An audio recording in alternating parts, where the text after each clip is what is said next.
So, welcome to Pax Europiana. Good morning, this time from Belgrade. This is this beautiful city, the confluence of the Danube and the Sava. This is Kalimegdan. It's a very beautiful place for European unity, and that's what I will be talking about. Yesterday was the EU summit in Brussels and the NATO summit and the G7 summit. It was a very big day, and it's now time for the EU to put a big new debt instrument up. It's time for the 1.5 trillion euro debt instrument. This is very important. We have basically made the same in the Corona debt, and now it's time for the second time where Europe takes together the effort to fund a very big 1.5 trillion package. This is a lot. This is about whooping 10% of EU GDP extra in new debt to issue. But this is very important at the moment because we have 10 very important tasks to fund, where the European taxpayers and the European Union as a collective is required to help now, especially Eastern Europe, but also Central Europe and also Ukraine, obviously, most important Ukraine. That's of course a very expensive task, and beyond all the short-term necessities, it's also important to think long-term strategic and to add 10% of GDP, but together. No country can really be left alone with the tasks which we face now since the 24th of February, and it needs to be handled together, united, and it will be much stronger Europe. I add some of the items. I hope I know all by heart, but about 10 items needs to be funded together. First of all, the Ukrainian state must be funded. This is of course a big crisis economically in Ukraine because of the war, and it's of course much harder hit than Russia because the war is taking place in Ukraine. So the Ukrainian state needs to be funded now to sustain the war. This is the first task, which is expensive. Yeah? Europe has to pay for that. The second one is of course the arming of Ukraine. This is hugely expensive, and we need to do a similar direct procurement like we have done it during the vaccination crisis with the supply of vaccines. There must be the armament industry of Europe must be directly contracted by the EU, and then the necessary supplies have to be shipped to Ukraine. That's a second very expensive long-term task, medium-term, short-term. Yeah. It's immediately fast, but it is expensive, and it needs to be fiscally prepared and funded together. It's not individual countries who can carry the brunt, it must be all Europeans in the EU together. This is the second one. The third one is the cost of the refugee crisis. There is now, 4 million, maybe it will be 6 million, maybe 8 million. The war is going on, so there will be a lot of Ukrainians, especially women, children, older people who are looking for shelter in the European Union. That's very expensive, must be collectively financed. Then, of course, the reconstruction of Ukraine. Yeah? This is also a common task. Russia will not pay for anything of these huge destructions they are doing. They destroy it, we have to pay it, and so we have to pay it together, united. This is very important. That's the fourth task. Yeah? The fifth task is to pay for EU integration of Ukraine and all the 8 other countries who want to participate. Yeah? So that's very important. Yeah? That's task number 5. Yeah? Exactly, the integration of EU 37, I talked a lot about it.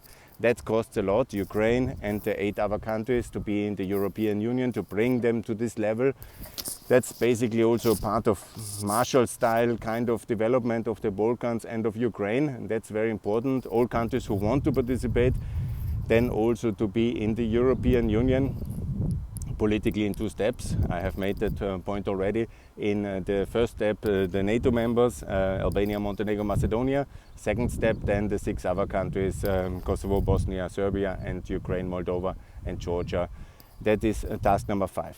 And task number 6 is then, of course, the rearmament of Europe. This is also very important and consequential. We need to have the funding to arm Europe, not a European army, but to have the naval ships, the air force and the tanks and all the other procurement stuff, which we have to do together. This is very important, obviously.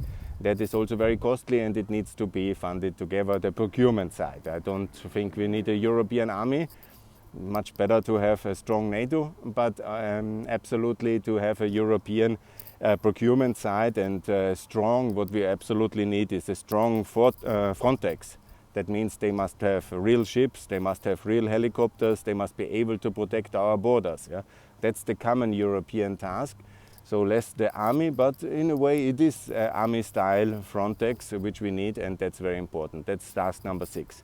Task number 7 is, of course, to soften the blow of the energy embargo. And that's also very important, that we now somehow have huge costs, but they are hitting some countries differently. Some countries are very much concerned, like for example Slovakia, Hungary and other countries. Some countries less. So we need to soften the blow, and we need to make sure that we can, in this situation, also decrease the level of dependency of the energy, gas and other issues. These are very important. We need to really reduce these dependencies, and these dependencies can be only reduced together, and that's very expensive. So that's point number, let me say, 7. I hope I have them by heart, all of them. And point number 8 is, of course, the transition to complete energy independence from Russia. The one is soften the blow. That means the Austrians and Germans and the Hungarians and the Slovaks, who are now in a way the axis of anti-embargo, they need to be supported. That means in terms of pan-European solidarity, they must get the funding to save, to make the embargo possible. But point number 8 is already the point where we make sure that the energy infrastructure is built and the energy independence is secured all over Europe, that we can long-term sustain it. I made 2 points out of it. Point number 9 is, of course, the nuclear deterrent. We have to pay for the French nuclear deterrent to be extended and to be Europeanized. What that means is that we basically will be secured by the French nuclear. Of course, we are under American nuclear deterrent, but that's not enough. We need also the French nuclear deterrent, because we need a little bit of more kind of, the French want sovereignty. That means nuclear deterrence, as we see now in this context. And that's point number 9. And I hope I find the 10th. I will recapitulate. The energy independence, the softening of the blow, the EU integration, the nuclear deterrent, the energy softening the blow, the EU integration of 37 countries, and let's make the 10th point maybe the infrastructure. I have always called for a growth and unity pact. That means the railway package and the highway package, and maybe that's an extra point if you want, so that we have 10. I always love 10 points. So the basic point is it's very expensive, yeah? And it can be done only together. It needs now to be focused on Eastern Europe, Central Europe. In the Corona crisis, the focus was Southern Europe. Now it's for Eastern Europe to get a major support, and also, of course, for Ukraine and the effects of the Ukraine war, but also directly for Ukraine. All this cannot be funded by individual countries. Some countries are hard hit by some aspects, like Polish by the refugee crisis, Austria by the energy crisis.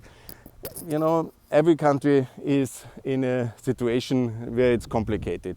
So only European-wide solidarity and such a package. And I think I'm quite correct when I add everything up with 1.5 trillion. That's about the GDP of Russia before the crisis, and now they will have much less. But we need to add one of these 10% of our GDP now, and it will not, it will be either, first of all, there's always the concern about inflation. It will not be inflationary in that sense, because much more people will be participating. It is a huge additional input of land and people, and that is softening the input of capital, because it will be extended, the whole Balkans, the 6 countries, Ukraine and Georgia and Moldova. That's the first thing. The second thing is 10% of GDP is now very much. I know it's hard, but of course it's not the end of the world. Yeah? Japan is a very rich country and has much more debt. America has also a lot of debt now, and we can do that. It is absolutely doable if we combine it with openness in terms of integrating of all the 37 countries in one labor market. That's of course very important in order to decrease inflationary pressures and fast track the integration of all 9 new countries into the European Union. And this is very important on the inflationary front. And on the debt level, it is absolutely doable. Yeah? We have much higher debted rich countries, and we will be very rich because, and we will not lose, we will soften the blow for the people in the transition of the energy. Of course, we will help the Ukrainians much more, and we will be overall, it is a very wise policy to do it. And when we don't want to be united now, I don't know when, because it's a big institutional and existential crisis for Ukraine, but it's also meant against Europe. We will not be directly hit because the Ukrainians defend us. I think so. I'm sure they defend us, but I hope that we will not be directly hit. But we are hit economically very much, yeah? And that we need to soften together. It is not possible or not good if one country is hit by that aspect of the crisis and another country by the other aspect. And it's a complete mess, and we all lose unity and cohesion and prosperity, because if we soften the blow together, if we carry the cost together, it is much wiser policy, and it's much less impact for the one aspect of the crisis, refugee, war, or energy transition, or armament costs. This has to be shouldered by all European taxpayers together, and that's the best policy, and that's what I call for. 1.5 trillion. Thanks a lot. Best from Belgrade here, and I think it's a good place for unity to call, and I will make a lot of videos about that one today. Thanks a lot. All the best. Bye.